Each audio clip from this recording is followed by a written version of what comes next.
دیوبندی یا وہابی کے پیچھے نماز ادا کی جا سکتی ہے کہ نہیں؟ ذرا غور سے سنیے گا.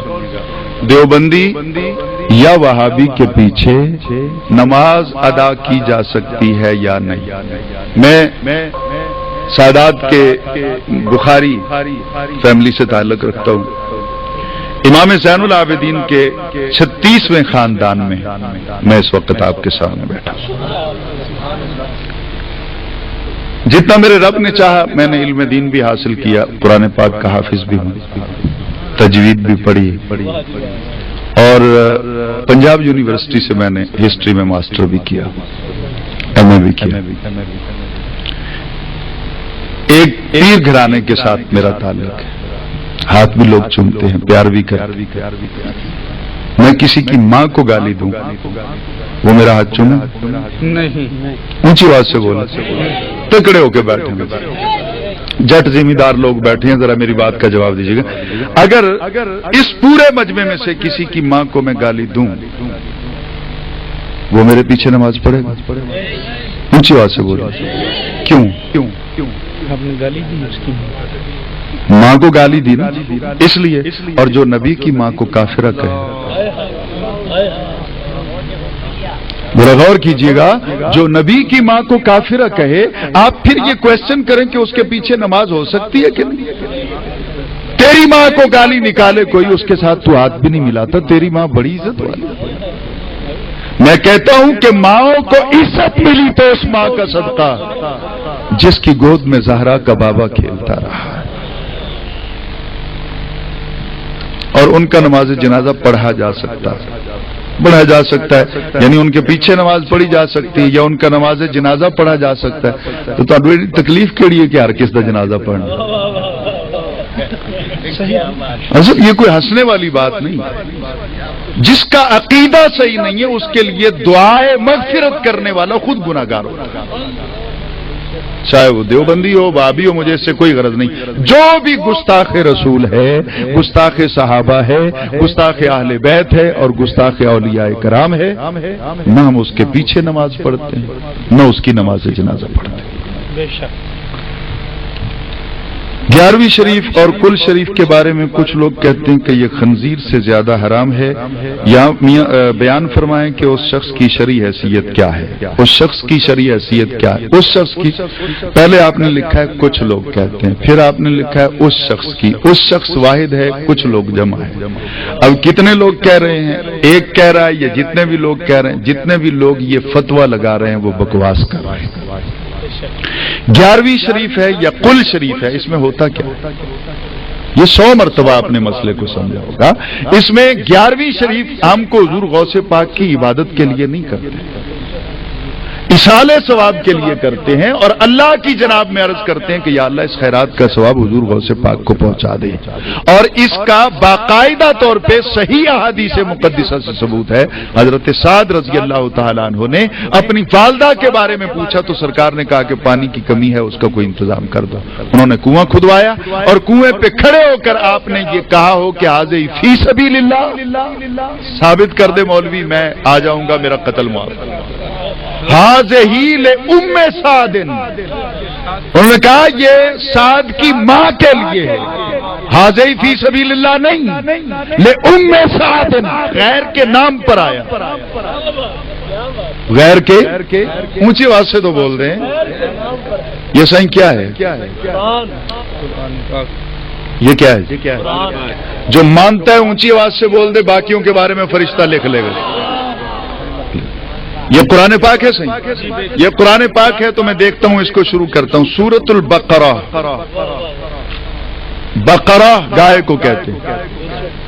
نعوذ باللہ، یہ اللہ کا نام تو نہیں ہے، تو یہ سورت غیر کے نام پہ ہو گئی.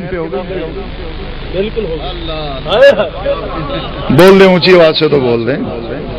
آپ جو سامنے بیٹھے نا جی آپ بولیں.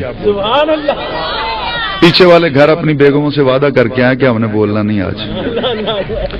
اس سے آگے ہے سورہ آل عمران. نہیں وہ آپ اکیلے نہیں ڈرتے، مولوی بھی ڈرتے ہیں جی. آل عمران یہ بھی غیر کے نام پہ. سورۃ النساء یہ بھی غیر کے نام پہ. سورۃ المائدہ دسترخوان والی یہ بھی غیر کے نام پہ. सूरतुल अनाम चौपायों वाली, ये भी गैर पे नाम पे। सूरतुल आराफ, ये भी गैर के नाम पे। सूरतुल अनफाल, ये भी एक सूरतुल रहमान है अल्लाह के नाम पे। 113 गैरुल्लाह के नाम पे। गैरत है ना तो 113 सूरतें पढ़नी छोड़ दे, सुन्नी पढ़ लिया करेंगे। गैर का नाम जो आ गया, आप छोड़िए, गैर के नाम पे जो चीज आ जाए वो हराम हो जाती है। आग के रकबे हैं, आप काश्तकारी करते हैं, आप जब भी किसी से रकबा खरीदते हैं, महकमा माल में पटवारी के पास जाते हैं, रकबे का इंतकाल अल्लाह के नाम करवाते हैं या अपने नाम? बोले जी, अपने नाम करवाते हैं ना, तो गैरुल्लाह के नाम पे हो गया ना। तो मौलवी से पूछिए कि ये रकबा हो गया गैरुल्लाह के नाम, अब ये तो हो गया हराम। जब आप गंदम उसमें काश्त करते हैं तो मौलवी किस मुंह से उशर लेने आता है? हराम खाने आता है। क्या बात है, क्या सोचने वाली बात है। मौलवी फिर हराम खाने आता है ना जी, को हराम है ना, गैर के नाम पे जो हो गया। ये मस्जिदें आजकल अल्लाह के नाम पे नहीं रही, ये देवबंदियों की है, वो बरेलवियों की है, वो आले हदीस की है, वो शिया की है, वो फलां की है, वो फलां की है। अल्लाह का घर दिखाओ कहां पे। और अगर ये अल्लाह का घर है तो जहां तुम्हारा हक बनता है तौहीद के नगमे अलापने का, वहां हमें भी इजाजत दो, हम भी आके सलातो सलाम पढ़ लिया करें। मुझे बात से बोली, हमारी मस्जिद में एक बार तबलीगी जमात वाले आ गए तो मैंने कहा जी कि आपको इजाजत नहीं, आप तशरीफ ले जाएं, आपके अपने मसलक के लोग हैं, वहां जाके तबलीग करें। तो उन्होंने कहा जी नहीं जी, उनकी मर्जी है, हमें वहां जाने दें या ना जाने दें, हम तो यहाँ दीन की बातें करने के लिए। मैंने कहा जी अब वहां जाएं, जाके दीन की बातें करें। जी वो तो उनकी मर्जी है जी, वो हमें पता नहीं वहां जाने देते। तो मैं कहा इधर पैसे पड़े हुए जी, भाई वो तुम्हें मर्जी है जाने दें या ना जाने दें, इधर आ जाते हो रोजाना बिस्तर उठा के और सौंदे भी फिर दाल खा के ना। तो अब जरा हुजूर गौर कीजिएगा कि अच्छा ये गैरुल्लाह के नाम पे, तो हजरत साद ने भी अपनी मां के नाम पे कुआं, अब उससे पानी नबी पाक ने पिया। गौस पाक के नाम पे खैरात पकी हो तो ये खंजीर है, इसलिए कि ये गैर के नाम पे पकी है। वो कुआं भी तो गैर के नाम पे था। मौलवी है हौसला तो सीने पे हाथ रख, फतवा लगा। उसका पानी सिद्दीक अकबर ने हराम समझ के पिया कि हलाल?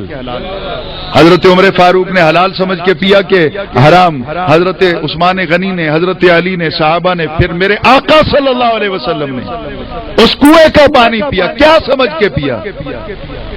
इसाले सवाब की चीज है, जायज है, हलाल है, और उस पे हम कुरान पढ़ते हैं, कुछ और नहीं पढ़ते। और जिस पे कुरान पढ़ा जाए ना उसको शैतान नहीं खाता। ये मैं किसी को हूट नहीं कर रहा हूं। मसनवी के अंदर मौलाना रूम रहमतुल्लाह ताला ने लिखा है कि मक्खियों से पता किया गया कि ये मक्खियां शहद किस तरह बनाती।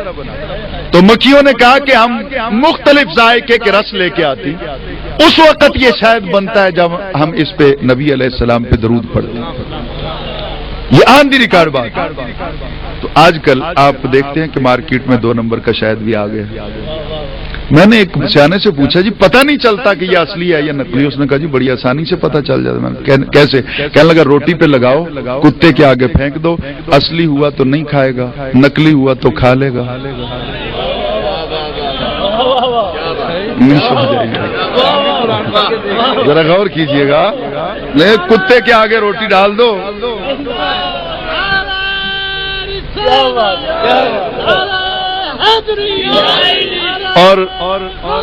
और मैंने इसको आजमाया, मेरे कई रुफका ने इसको आजमाया। मैंने एक जुमे पे ये खिताब किया और बताया, और उसके बाद कई लोगों ने, मेरे मुखालिफीन ने भी आजमाया। शहद लगा के, असली शहद जिस पे दरूद पड़ा हुआ, जिस पे दरूद पड़ा हुआ है, उस कुत्ते के आगे फेंका, कुत्ते ने उसकी तरफ मुंह भी नहीं किया। जब नकली लगा के मीठा उसके सामने फेंका, वो खा गया। तो साबित हुआ जिस पे दरूद पड़ा हो कुत्ते नहीं खाते।